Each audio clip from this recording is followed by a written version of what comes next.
दक्षिण बंगाल राज्य परिवहन निगम यानी कि SBSTC को लेकर भाजपा विधायक लक्ष्मण गुरोई ने पूर्व चेयरमैन सुभाष मंडल पर गंभीर आरोप लगाए हैं। बुधवार को निगम के अधिकारियों से मुलाकात के दौरान उन्होंने आरोप लगाया कि पूर्व चेयरमैन के कार्यकाल में व्यापक भ्रष्टाचार हुआ है तथा कर्मचारियों और बस संचालन से जुड़े कई मामलों में अनियमितताएं बरती गई है। इस संबंध में उन्होंने क्या कहा है, आइए सुनते हैं।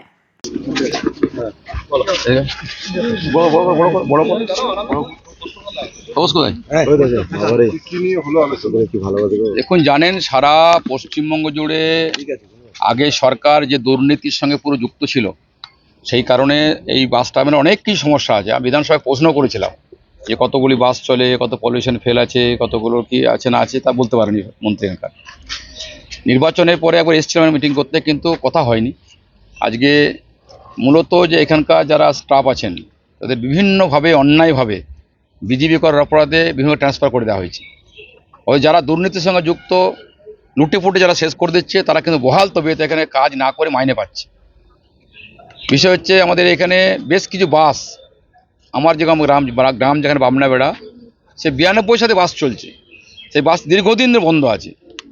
সেই আমলাজোড়া নডিয়া শামপুর বামনাবেড়া হয়ে ভায়া আমলাজোড়া এই রুটটা বাসে চলতে, সেই বাসটা বন্ধ আছে।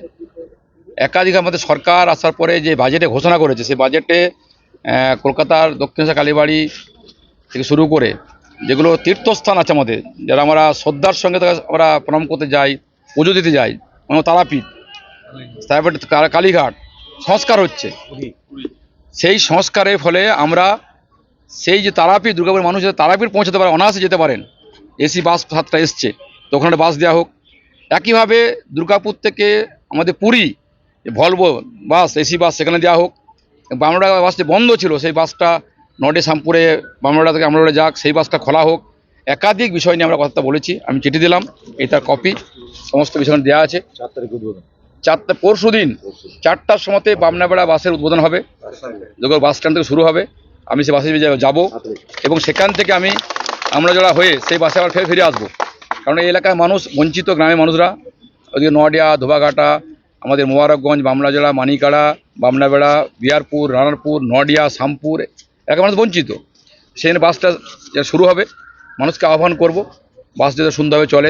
दुर्गापुर से निमाई दास की रिपोर्ट, PVTV न्यूज।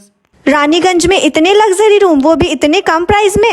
मैं बात कर रही हूँ रानीगंज के NSD रोड में लोकेटेड होटल अतिथि इन के बारे में। यहाँ पे आपको फैमिली, फ्रेंड्स और कॉर्पोरेट के लिए रूम्स मिल जाएंगे, वो भी सिर्फ 1500 स्टार्टिंग प्राइस में। यहाँ पे आपको super deluxe room, Dulux room, regular room के साथ साथ प्योर वेज रेस्टोरेंट, जहाँ से आप अपने रूम तक टेस्टी फूड ऑर्डर्स कर सकते हैं। ये होटल हाइजीनिक और क्लीन होने के साथ साथ 27 हेल्पिंग फैसिलिटी भी देती है। High speed wifi, TV with fully AC interior, 24/7 room service, good ambience, clean cupboards, separate geyser facilities, clean washrooms, smoking area. अगर आपका भी प्लान है रानीगंज में स्टे करने के लिए, तो आपके लिए ये एक अच्छा ऑप्शन हो सकता है। आप यहाँ पर रूम ऑनलाइन प्लेटफॉर्म मेक माई ट्रिप से भी बुक कर सकते हैं। अगर आप मेरी वीडियो दिखाते हैं तो आपको मिलेगा एक्स्ट्रा 20% ऑफ। अतिथि इन होटल आपको रानीगंज स्टेशन से 5 मिनट वॉकिंग डिस्टेंस पे मिल जाएगा। और इन्फॉर्मेशन के लिए आप इन्हें कॉल भी कर सकते हैं। Thank you for watching.